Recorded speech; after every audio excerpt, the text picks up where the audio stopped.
How often do you feel stressed?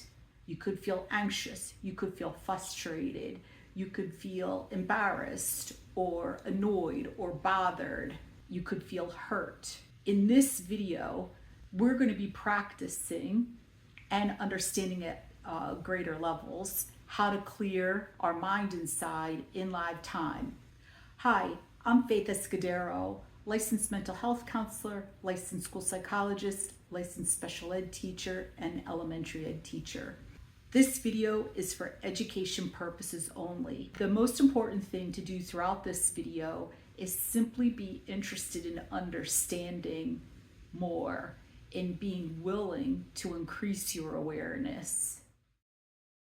Throughout the simple exercise, observe and notice the biological sensations that are happening through your upper body. Let's begin. Extend your arms out. Reach your left arm towards the left wall. Reach your right arm towards the right wall. Observe and notice the sensations in your shoulders, in your upper arm, throughout your elbow, throughout your forearm, throughout your fingers. Let's stretch our fingers apart. Observe and notice what it feels like. Bring your fingers together. Stretch your fingers apart. Bring your fingers together. Wiggle your fingers. Just observe and notice what it feels like in your fingers. Okay? Lift your fingers towards the ceiling, stretching your wrists. Bring your fingers towards the floor. Observe and notice the sensations that's happening in your shoulders, in your wrists, in your elbows. Now rotate your wrists, okay? Observe and notice what is occurring in your wrists. Now rotate them in the opposite direction. Observe and notice what's happening in your wrists. Now shake out your hands, shake out your shoulders.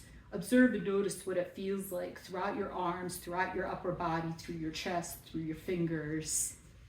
Okay, reach your hands out again. Left arm towards the left wall, right arm towards the right wall. Now bend at the elbow.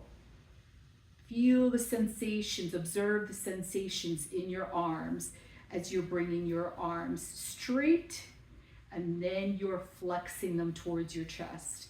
Bringing your arms straight, then flexing them towards your chest. Now, shake out your arms.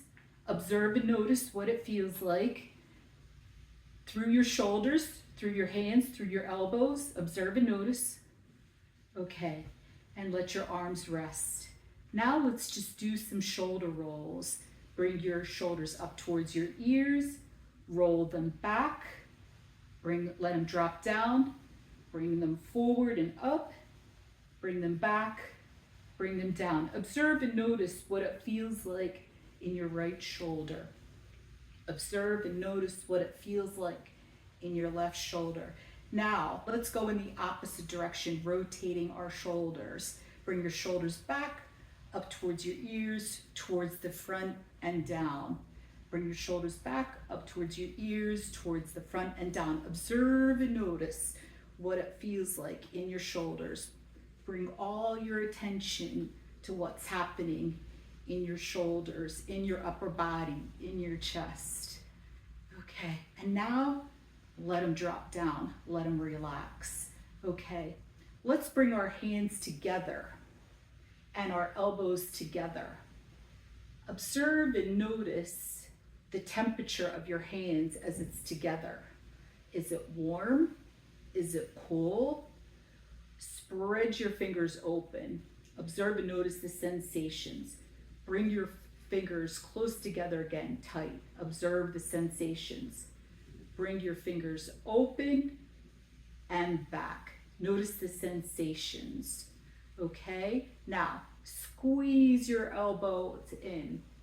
Squeeze your elbows in. Lift them up. Squeeze your elbows in. Observe and notice what's happening in your shoulders, what's happening in the top of your arm, in your elbows, in your forearms, in your wrists. Observe and notice what's going on inside. Now shake it out, shake it out, shake it out, shake it out, shake it out. What is the feeling inside right now? What is the state of your head right now? Listen, observe. Is it improved? Is it about the same, or is it worse than before starting the exercise? In the case, you feel more calm inside, more tranquil. Your head feels more clear. You feel more present. That's because throughout the exercise, at least in some moments or many moments, you were observing and noticing what is happening in live time. That is simply receiving with your mind, experiencing. So, for example, when a baby is crying, what we typically do is go and start rocking the baby or trying to soothe the baby. We're on the outside and we're encouraging for the baby to calm down. When the baby starts calming down, they're psychologically listening inside. They're allowing their mind to calm and clear.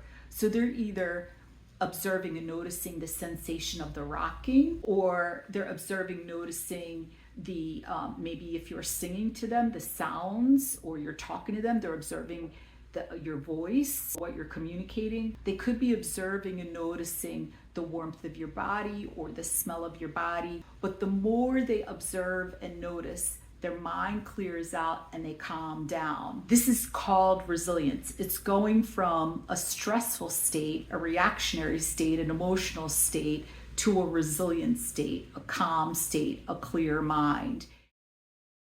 When we biologically listen, there's a physical sound that happens, and we use our biological equipment to actually hear that physical sound. Psychological listening is when we use our mind in live time to observe and notice, to experience, to receive what's going on rather than think about it. And as we psychologically listen, our awareness grows in live time, and that's called present. We're being present. When we're doing that, we're allowing our head to be clear of any thoughts or thinking, and the feeling inside is calm and grounded. Psychological listening is a fundamental psychological skill that's important to learn at greater levels of awareness and practice in live time for a lot of different reasons, which we'll get into more and more in other videos. We can psychologically listen through our eyes, one biological sense, through our sense of smell, through our sense of taste, through our sense of hearing, through our sense of touch, and also through movement. So, for example, excellent communication within a relationship. This skill is essential to really observe and notice, receive, experience what the other person is communicating. This is where you don't take it personal, and instead you're really connecting inside and with the other person. It's also a really important state to really learn and perform well, optimally in live time. It's also an important skill for enjoying what is going on in live time rather than being anxious or angry or regretful or blaming or guilty, feeling guilty. The more you understand naturally, simply about psychological listening, you're just going to more naturally do this skill that you're already capable of doing with your mind. I encourage you to keep listening with an open mind, a receptive mind. What is being communicated in the next videos that I create to educate you to use your mind more consciously, to keep determined, to keep interested. And this skill of psychological listening, you're going to understand more and more how to do it, why to do it. It's merely understanding it at greater levels, realizing why to do it, how to do it, and then applying it in live time. So I look forward to you and I being together again and cultivating more of your true capabilities for mental health in the videos to come.